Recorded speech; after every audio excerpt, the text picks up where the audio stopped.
It's not actually as simple as failure is okay. It is as simple as intelligent failure is not only okay, it's praiseworthy. If you are willing to take risks, and we all must be in order to make progress in our lives and in our jobs, if you're willing to take risks in new territory, you will face some failures along the way. Otherwise, they weren't risks, right? If everything you try just goes perfectly, you're probably not stretching very much. And that's not a way to be awesome at your job. That's Amy Edmondson. She helps teams team better. She's the Novartis Professor of Leadership and Management at the Harvard Business School and the leading expert on psychological safety. Thinkers 50 ranked her the #1 most influential management thinker 2 years in a row. She's written several award-winning books, and today she's going to discuss her latest called The Right Kind of Wrong, The Science of Failing Well. So you'll learn 1, what separates good failure from bad failure, 2, the surprisingly simple tool that prevents many failures, and 3, how to stay motivated in the face of failure. I'm Pete Mockaitis. This is How to Be Awesome at Your Job, and now, here's Amy.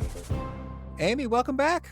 Great to be back. Well, I am super excited to hear your wisdom and talking about failing well. And I'd like it if you could kick us off with one of your favorite failures, personally or professionally. My favorite failure has to be the time as a second year PhD student. I had a hypothesis that better teams would have lower medication error rates. I finally got the data after 6 months of data collection, put it all together, ran the numbers, and alas, I had failed. My hypothesis was not only not supported, it was 180 degrees wrong. In other words, the data suggested that better teams measured by a validated team survey instrument had higher error rates, not lower, right? So that was just, my dreams of publishing a paper evaporated in a moment as I looked at the screen, and I felt quite despondent about it. So that was a failure, right? There was no question about it. But of course, it's a favorite because ultimately it pointed me in the direction of a success. Well, tell us about how that unfolded. Well, as I tried to figure out what this might mean, I mean, what does it mean when valid team survey assessment data suggests that these are really better teams, they're better led, they're more engaged, they have higher quality relationships?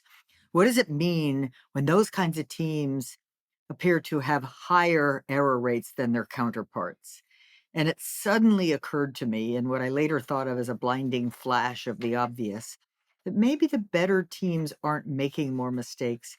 Maybe they're more willing to report them. Maybe they're less likely to cover them up, to keep them secret, to shove them under the rug. And the more I thought about that, the more possible, even likely, that became. And of course, it's hard to talk about mistakes at work. It's hard to admit you've done something wrong. It's hard to ask for help when you don't know quite what to do. And because of that, what I increasingly started talking about interpersonally risky nature of those behaviors, it would in fact be, at least it could explain the unexpected findings. It could be an alternative explanation that the dependent variable, the error rates, was actually a faulty measure. It was a measure that was subject to reporting bias. And just having that insight, of course, wasn't enough to prove it or to do anything else with it, but it led me down a path of trying to understand whether teams, in fact, have different interpersonal climates, especially around something fraught like error. And if so, would that affect their learning behaviors? And if so, would that affect their performance? And so that led me down a road of doing a very different kind of research, which was to sort of explore those possibilities. Later, I called that interpersonal climate, with the input of a peer reviewer and on a paper, psychological safety. Mm-hmm. And so that was sort of the birthplace of a then thriving research program on team psychological safety, which turns out to be a very powerful predictor of team performance in a variety of industry contexts. That's right. Psychological safety is huge, and you are the queen of it. And thank you for sharing those insights with us in our last conversation. So, yeah, now let's dig into some of the goodies you shared in your latest book, Right Kind of Wrong: The Science of Failing Well. Any particularly striking, surprising, counterintuitive discoveries that you made along the way and put forward in this book? The failure I just described was what I do call in the book an intelligent failure. And it's intelligent because, and in research, there's many intelligent failures if you're doing it right, which is that you are pursuing a goal of developing new knowledge. It's in new territory. We don't yet know what will happen. You've got a hypothesis, like you've done your homework to find out what we know, what we don't know, and you have a good idea about what might work. And the failure is no bigger than it has to be. You don't spend your whole research budget on one experiment. You sort of do it thoughtfully so that you can learn in a reasonably efficient way. And so science is full of intelligent failures, of course. But I think the surprising thing that I learned through all of this research is that as human beings, we respond similarly to intelligent failures as to what I'll call basic and complex failures, the preventable kind, meaning our emotional reactions are similarly negative and, unhelpful. As I started telling my story of my research failure and as a second year graduate student, the emotions I felt were downright catastrophic. I was starting to envision I'll have to drop out of graduate school. I'm no good at this. I failed, crazy stuff, which is just factually wrong-headed, but that's where your brain goes. A failure is always disappointing, and when you have one, you can easily, or at least I can, spiral into unhelpful, unhealthy thinking. And so I think an opening surprise or insight is that even though some failures logically are wonderfully helpful in making progress in new territory, we are vulnerable to having an emotional reaction to them that then precludes us from learning what we need to learn from them. Yeah, that is huge, and I want to dig into that in some real detail. But first, can you maybe make the grand case associated with failure being okay, or the main thesis, or the takeaway from Right Kind of Wrong?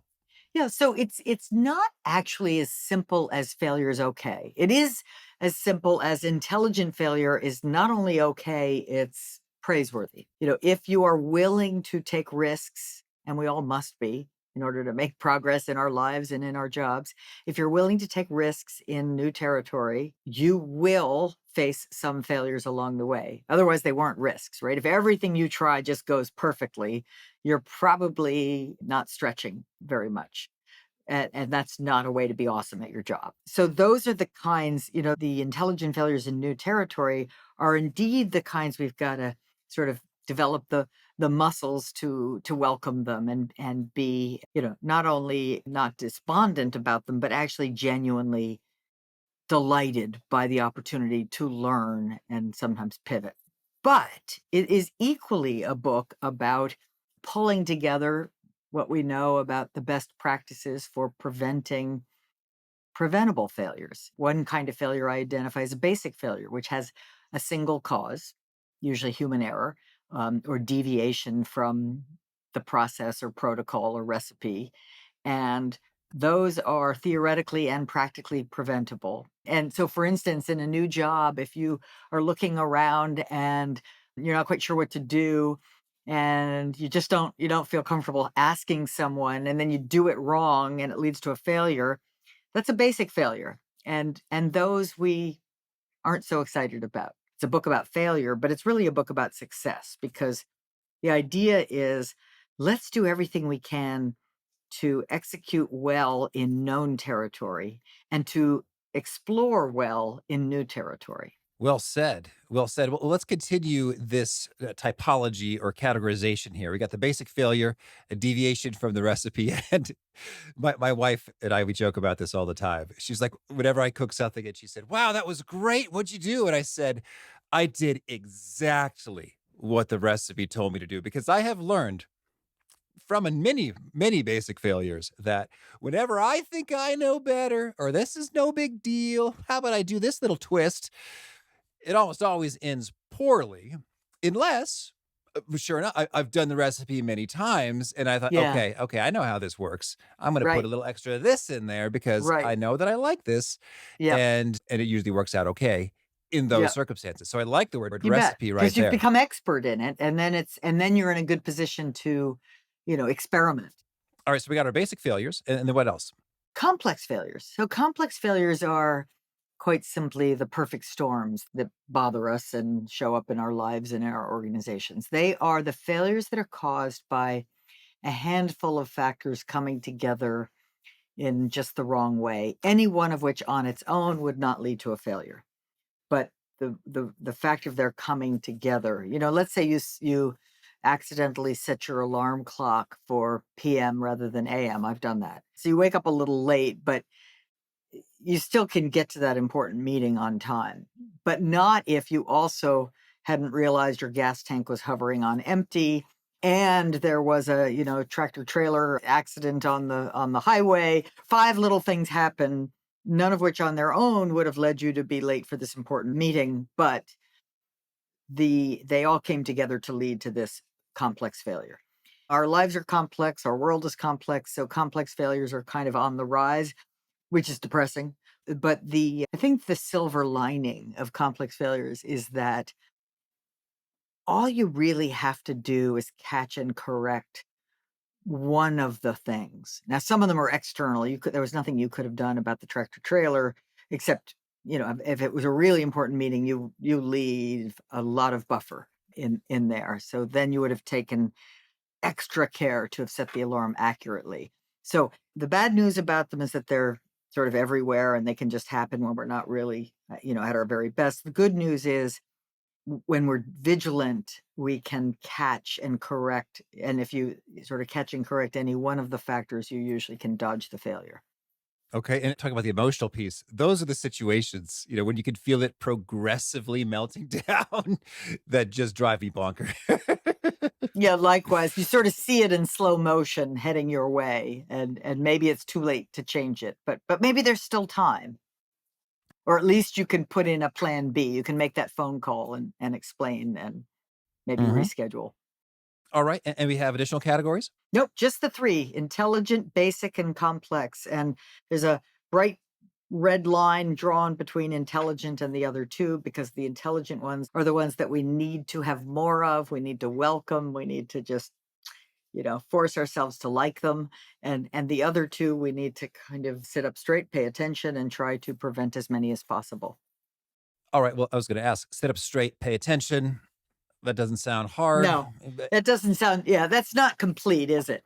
Yeah, are I there mean, some, basic protocols or checklists or things you recommend to help us prevent those? yeah, absolutely, and, as I start talking about these things, the the worry I always feel is they sound so basic, they sound so simple, and they are, and unfortunately, they need to be used with intent. And so a checklist, for example, it's a brilliant tool. It helps us remember to do some of the right things when maybe it's just a little complicated and it would be easy to miss something, turning the anti-icing on, for example, taking off on a wintry storm day. And so we have these structures and tools to help us do the right thing. But if you have those tools and structures in your life or in your organization, but you're using them, roughly speaking, in your sleep, just not really paying attention, not using them with intent, then they don't help at all, right? If you're sort of going through the motions of using a checklist, but you're really not paying attention and you have a habit of check, check, check, check, check without your brain in the game, they won't work. So no tool is good enough on its own to overcome kind of the vagaries of human nature and a lack of discipline. Well, and when you talk about good enough, I'm thinking about some people think that they are too good for the checklists, Well, that's another and point, it isn't was a it? checklist manifesto or something Yes, yes, talked about like surgeons or whatever were yeah, reluctant to yes. Well, lower themselves to right, right. this Well, plebeian checklist. and that's because they had the wrong mental model, right? So even the wonderful Atul Gawande, who wrote the book, the checklist manifesto, I remember hearing him interviewed on NPR, and it was so brilliant because he was asked by the interviewer, "You're Harvard surgeon, so on, beautiful writer. Do you use a checklist yourself in the operating room?" And he said, "Well, in writing this book, I knew I'd be asked that question. So, of course, I had to, force myself to use them, even though he claimed honestly, I didn't think I needed it." Right. That's sort of for mere mortals, but not for me. I mean, he didn't say it that way, but it's exactly as your question put it. And so he said, and I discovered something. He says, "Never does a week go by that checklist that I forced myself to use because people like you would be asking me this question, never does a week go by where that thing doesn't save my process in some way." Right. So, in other words, it turns out I am mortal. I am vulnerable to making mistakes. And this very simple tool, this checklist, has saved me on numerous occasions. And I'm curious, as we think about professionals and basic failures, what are some basic failures you see over and over and over again that might be well suited to a checklist or some sort of a tool along those lines? If we all think about our experiences as customers or as patients, just on ordinary annual checkups or something, trying to get the schedule or trying to there's so many organizations that don't work as well as they should, that you can look around and say, this could be better with just a tiny bit of scaffolding to allow the recurring, repeating activities to be a bit more programmatic, a bit more supported.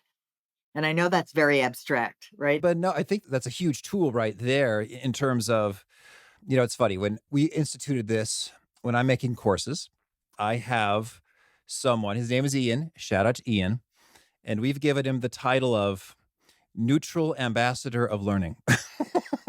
And the idea is that Ian had nothing to do with producing any of the materials anywhere, up or down the chain. But his role is to step into what we've created and be that first observer, that first voice, and tell us, all right, Ian, what's wrong? What chapter title was off, wrong? Which bits of the content seemed incomplete or confusing? And it's fantastic. It's like he surfaces all sorts of things like, oh, we were so close that we didn't even notice. But with every customer experience kind of a situation, you'd think it's like, if you actually tried to fill out this form yourself once, that you're making us fill out thousands of times, you would realize that I need more than an inch and a half to write an address. You'd know that on your form. Or that maybe there might be a means by which you can take my name and birth date from one medical form and Yes. auto-populate that into the Right. 9 other medical Perfect. forms I have to get Perfect. through to Yeah. have this doctor's appointment. Because if you can do that, you are reducing the likelihood of error, of just simple human error. So you probably won't screw up your birth date. Although sometimes on my birthday, I screw up my birth date every year, right? Because I just automatically write, once I've started with my birthday, the year follows naturally. And so there I am writing a year from many, many decades ago, right, in the form when it's like, oh, right, it's just a simple, brain malfunction. You write the actual birth date. But yes, I mean, now I'm thinking, what are the failures that could have been avoided, with a simple checklist or making the thing a bit more programmatic. For instance, in the world of podcasts, I have been on at least one where there was a failure to press record. It's not catastrophic, right? Nobody dies, but boy, it can feel almost catastrophic. That's happened to me once. I felt so embarrassed. So bad, right? You've spent all this, wonderful time and energy, and then oops. Oops, it was great for us, but the rest of the world will not hear this one. And doing it a second time is just not. But that is one of those errors, by the way, that you learn from and rarely do it a second time. But it is certainly possible to never do it the first time also. And I love it. Like in the software now, we're on Riverside, and I believe it does this too. It'll now tell you if we're chit chatting for too long without record, a notification will come. Notice you are not actually recording now. So Which is that's good. cool. It's Which cool is though. good, right? It's sort of a little check. It's a check that's built into the system. I dig it. Okay. So then let's talk about these intelligent failures. You say there are a few criteria that we need to check in order to say that something is an intelligent failure before we can just give ourselves credit and say, oh, that was an intelligent failure. It's okay. Yes. So first and foremost, it's in pursuit of a goal. I mean, I'm not against just messing about, playing with resources, but that's another category of activity. That's play. But if something is an intelligent failure, it is the case that you are pursuing a goal, whether that is a better, recipe or a life partner or an innovation in your job at work, right? But it's something that you're hoping to accomplish and improve, and it's arguably in new territory, right? It's not possible to just get the answer for what will happen off the internet. There's no way to get the new knowledge you are trying to get to make this progress without trying it, without the experiment. And you have a hypothesis, where you've done enough thinking and homework to have a good sense that this might work. I know it's not a slam dunk, but it might work. And then finally, fourth criterion is the failure, if it happens, is no bigger than necessary. It's just as big as it has to be to give us the new knowledge that we need. And I always say there's sort of a bonus fifth criterion, which is you take the time to learn from it. And so those four criteria, pursuit of a goal, new territory, done your homework, no bigger than necessary, can apply to all sorts of realms. Right? They can apply to a blind date. They can apply to improving that cookie recipe. They can apply to an assignment in your job. That's great. Well, now, Amy, I'd love it if you could give us some fun examples of taking this mindset and approach and doing it with gusto. What came to mind for me was hearing about Tony Hsieh's Zappos story. Is that one of the first things he had to test was, are folks even willing to buy shoes online? This was back in the day. They didn't know yet. So he partnered with a shoe store and said, hey, here's the deal. I'd like to photograph the shoes in this store. And every time I sell one online, I'll come here and buy it from you and then ship it to them. And so that's wildly inefficient from like a Right, but it's profit perspective. brilliant. But for It's learning, brilliant. Yeah, yes, it yeah. nails it.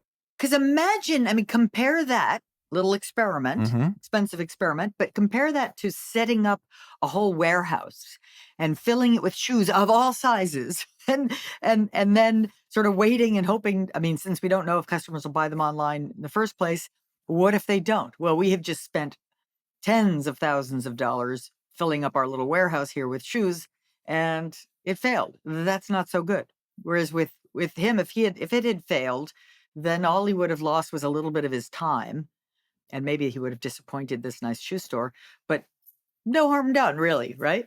So it's a beautiful example. Well, so please give us some more as we're thinking about professionals who want to have more intelligent failures more often. Any cool tales that illustrate how this can be done well in practice? One of the intelligent failures, and it's not professional, it's personal, that I love, intelligent failure stories, is my high school friend Laura, who in her 40s decided she wanted to learn how to play ice hockey, which is kind of crazy if you think about it. But anyway, well, she lived in New Hampshire, so she thought it was really one of the things that people around her did all the time. And so it seemed like a good social activity and so on. And I think it almost goes without saying that her first forays onto the ice were failures. And, it was intelligent because, again, she had a goal to join this league, to have some fun. She had, done as much as you can do. She'd skated as a child, but in figure skates, not hockey skates. I mean, she knew enough to know that she sort of liked sliding around on the ice. And she didn't try to join the Bruins or anything. She joins this sort of local women's league.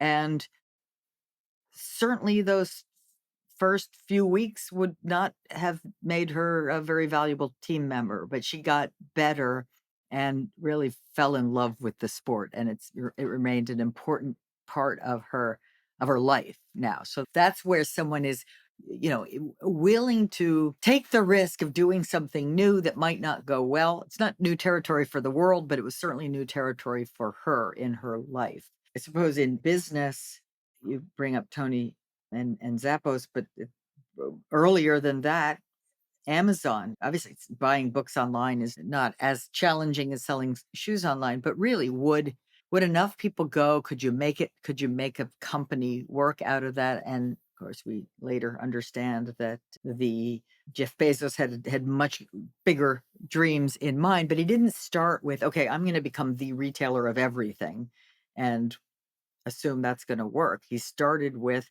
well, let's see if we can sort of create a little bookstore online and drum up some enthusiastic customers, and then let's see if we can extend some of those customers into buying other things, and then let's see if other customers who maybe don't buy books that often will come and buy other things because our operations are now so good. So that would be another story of one risk at a time. Beautiful.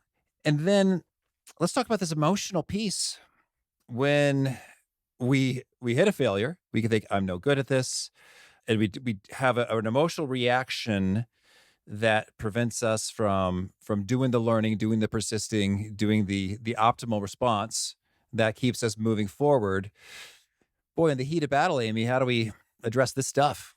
So this is why I spend some time in the book talking about becoming more self-aware and really more self-reflective and able to pause our unhelpful, unhealthy thinking and redirect it. So I described my unhealthy, unhelpful thinking in response to my research failure years ago. And, I had to learn, and we all have to learn to kind of talk ourselves away from the wildly emotional and really inaccurate response to the disappointment of failure and rethink it, right? Sort of reframe it from, oh, this is awful. I'm going to have to drop out of my PhD program to, oh, this is disappointing. I wonder what it might mean.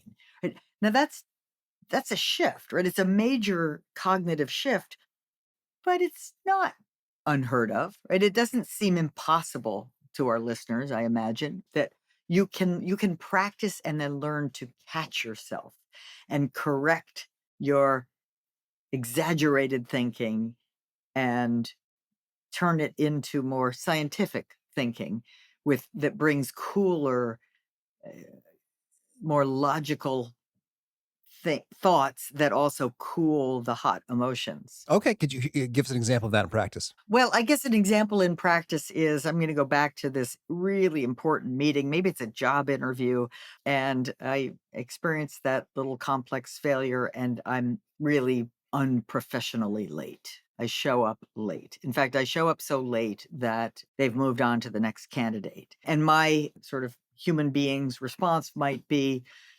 this is awful. I'm not going to get the job. Well, this is the end of my life. No one's going to hire me and I'm going to starve to death. Well, no, right? So that's what the psychiatrist who I talk about in the book, Maxie Malsby, would call awfulizing or catastrophizing, something that is indeed, not great performance, but not the end of the world. Once you recognize that little emotion taking hold, that kind of your amygdala gets hooked and says, this is just terrible, you pause and you say, no. You force yourself to say, this is inconvenient. That's my favorite word, right? It's inconvenient because, yep, it's inconvenient and it's not the end of the world. And either it's, I'll make amends, I'll make an apology, maybe get a second chance, or I will definitely not do this again for my next interview. I mean, you figure out it's a shift from a backwards facing, highly emotional, this is terrible, to a forward facing, okay, that wasn't ideal. What will I do differently next time? And this is how we cool our emotions down, but we also force ourselves to keep learning, keep getting more thoughtful, keep getting more disciplined and wiser, and ultimately more creative as well, because we're more willing to take risks because we know that the downside of the risks won't be catastrophic. That's good. That's good. And if we're having trouble even beginning to think clearly and rationally and calmly about the matter, any other pro tips? Is it sleep? Is it walking? Is it cold water? Is it Oh exercise? yeah, all of the above, right? Depending on what you like. So I would say start with the proverbial and the real deep breath. It just that deep breath will interrupt the automaticity of the thinking. But for me, certainly one of the things that I habitually have relied upon is go for a run. If I'm really stuck on something and I just change the scenery literally by going for a run, put some running clothes on and go for a run, it completely changes, how I'm thinking. It seems to put things more in perspective. And so exercise, that's one. But anything that interrupts, you could have a checklist of questions to ask yourself. It could be along the lines of, okay, what truly are the consequences of this?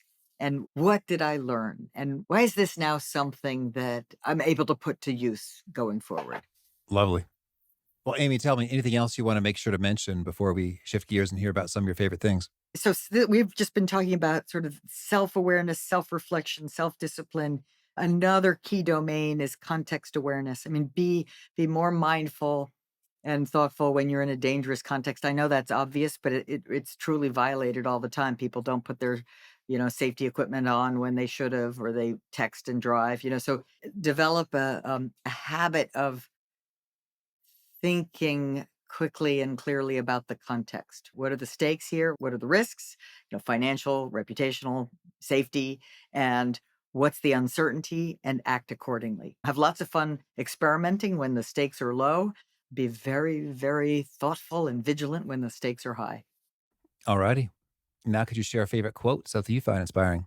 One of my very favorite quotes is Viktor Frankl, which is, between stimulus and response, there is a space. And in that space lies our opportunity to choose. And in that choice lies our freedom. All right. And a favorite study or experiment or bit of research? I think my favorite bit of research is in the research on the fundamental attribution error by Lee Ross at Stanford, where they show in some sort of laboratory experiments that we are relentlessly willing to attribute others' shortcomings to their own personality defects or character defects, but our own, we will very quickly and naturally see the situational forces at work. So once we know that we're likely to do that, once we truly internalize the idea that we will spontaneously do that, then we can step onto the road of becoming a better person and giving others the same benefit of the doubt we often give ourselves. All right. And a favorite book? I have many long-standing favorite books, but I'm in the middle of one that right now is becoming a favorite book, which is The Road to Character by David Brooks. And is there a key nugget you share that really seems to connect and resonate with folks? They retweet it, they Kindle book highlight it. An Amy Edmondson bit of wisdom. Choose learning over knowing, and it's an active choice. We have to choose it because our habitual cognitive response is to feel like we know, feel like we see reality. We have to get curious. We have to choose learning over knowing. All right. And if folks want to learn more or get in touch, where would you point them? I guess amycedmondson.com. Okay. And do you have a final challenge or call to action for folks looking to be awesome at their jobs? Yes, take more risks. Okay. Amy, thank you. This has been lots of fun once again, and I wish you many delightful failures. Thank you. And you too. I really appreciated Amy's checklist of questions there when you have a failure, especially the first one. What are truly the consequences of this? Keyword truly, as opposed to the made up fearful consequences that I have been imagining about this. And in exploring that, I think that really does take a lot of the sting of the failure out of that. And you are all the better equipped to move forward and have some genuine learnings that sometimes a setback is really a setup for something greater, which I think is actually true as opposed to just a motivational speakerism that is used to encourage folks in certain moments. If you'd like to receive a summary write-up of the actionable wisdom Amy shared, please visit us at awesomeatyourjob.com and sign up for the Gold Nugget email list. Those will give you that summary write-up in an email you can read pretty quickly, right to your inbox there. And if you want to check out the transcript and links to bits that we've referenced, please visit us over at awesomeatyourjob.com/EP972. Hope to catch you next time, and peace.